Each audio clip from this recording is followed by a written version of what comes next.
Mesdames, Messieurs, bonjour, bienvenue sur Mistral TV Drôme Ardèche, bienvenue au stade de Georges Pompidou pour cette nouvelle émission Séquence Rugby. On va décortiquer le match qui s'est joué vendredi soir à Brive, le VRDR qui s'est déplacé et qui a malheureusement perdu, Gilbert. Oui, bonjour à tous, bonjour Roger. Effectivement, il y a encore une défaite du VRDR à l'extérieur, donc 29-3, comme vous allez le voir dans le résumé.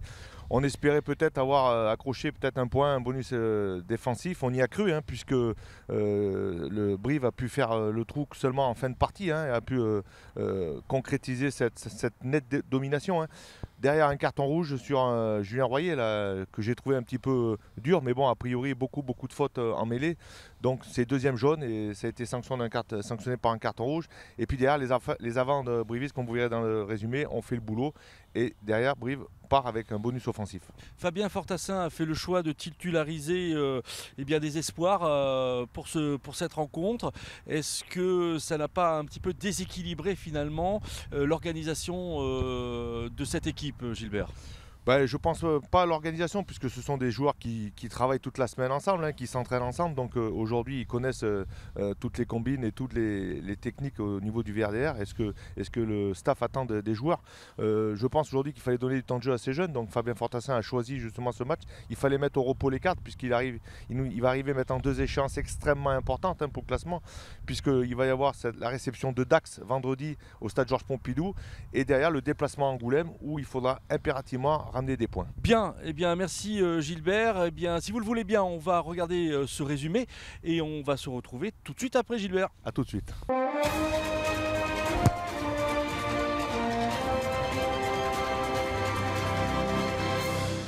Voilà Gilbert, dans le cadre de ce match à Brive, Fabien Fortassin a titularisé plusieurs espoirs et le VRDR ouvre le score à la 30e minute par Joris Moura sur cette pénalité transformée. Le VRDR mène 3-0.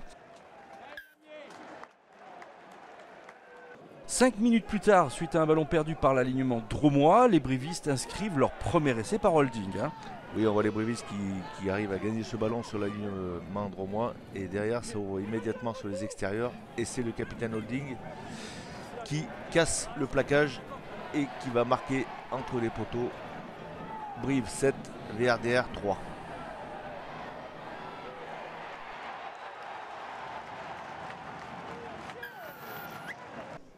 Voilà, 38e minute de jeu, le VRDR se met à la faute et Rafi inscrit 3 points supplémentaires.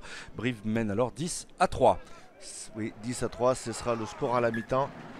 Le VRDR tient bon pour l'instant face à cette équipe de Brive.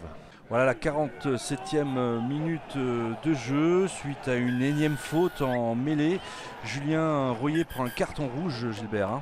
Oui, c'est beaucoup de fautes ce jour-là pour les Valentino Romanet, et Julien Royer prend un deuxième carton jaune qui derrière se transforme en rouge. Julien Royer est expulsé définitivement. Les Valentino Romanet devront jouer à 14 pour le restant de la rencontre. 2 minutes plus tard, les avants insistent et Warren Vosayoko inscrit le second essai de ce match.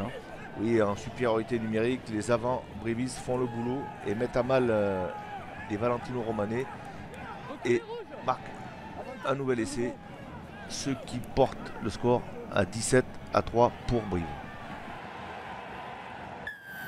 Voilà, à la 74e minute de jeu, Brive obtient le bonus par ce nouvel essai de Jamel. Ouais, toujours ce travail de sape des avants là dans le petit périmètre autour des rucks, et c'est à nouveau les avants brivistes qui aggravent le score, et comme tu viens de le dire, Brive obtient le bonus offensif. Voilà, 4 minutes plus tard, sur cette touche, Brive enfonce le clou par ce dernier essai par Abdaladze. Oui, sur cette pénale touche, le môle se forme, et derrière, c'est le pilier numéro 3 de Brive qui vient marquer ce 4e essai et qui clôturera le score pour cette rencontre.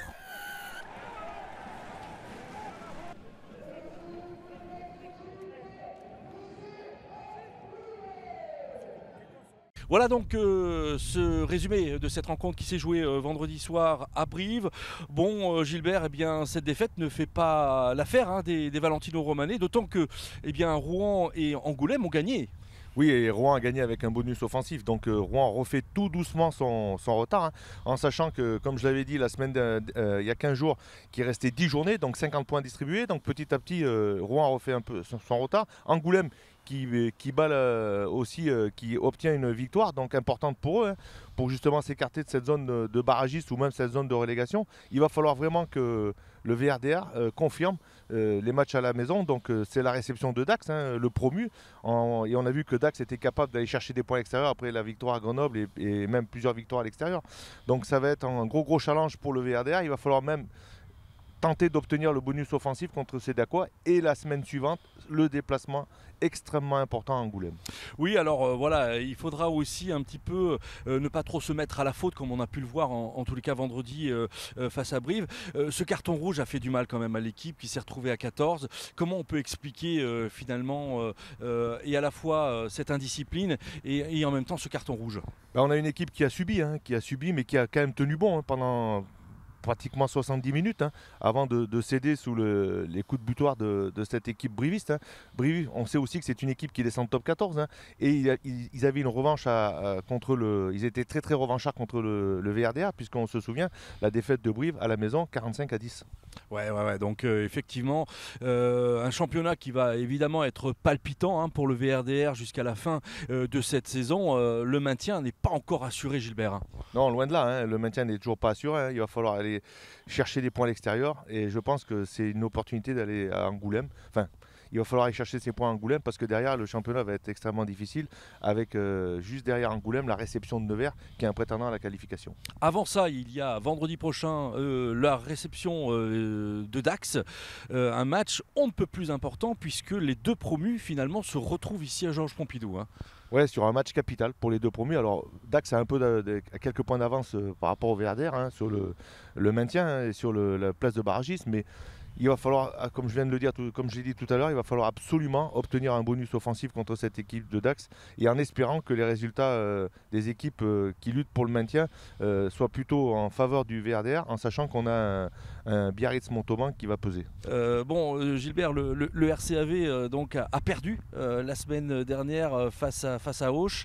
On s'attendait peut-être un petit peu mieux pour ce genre de déplacement, hein. Oui, on attendait beaucoup, hein, puisque aujourd'hui le RCO Bonavals a une énième défaite à l'extérieur, hein, comme le VRDR n'y arrive pas à l'extérieur. Et aujourd'hui, il n'y a plus qu'un point qui sépare le premier relégable au RCO Bonavals. Donc la fin de saison va être extrêmement difficile pour le RCAV, mais on compte sur les valeurs de cette équipe ardéchoise et je suis convaincu que le maintien à la fin de la saison sera obtenu. Merci Gilbert, merci chers téléspectateurs de nous avoir suivis. On se retrouve évidemment la semaine prochaine pour une nouvelle émission Séquence Rugby. Là pour décortiquer le match entre le Valence Romandrome Rugby et Dax. Merci, à la semaine prochaine. Salut Gilbert. Au revoir.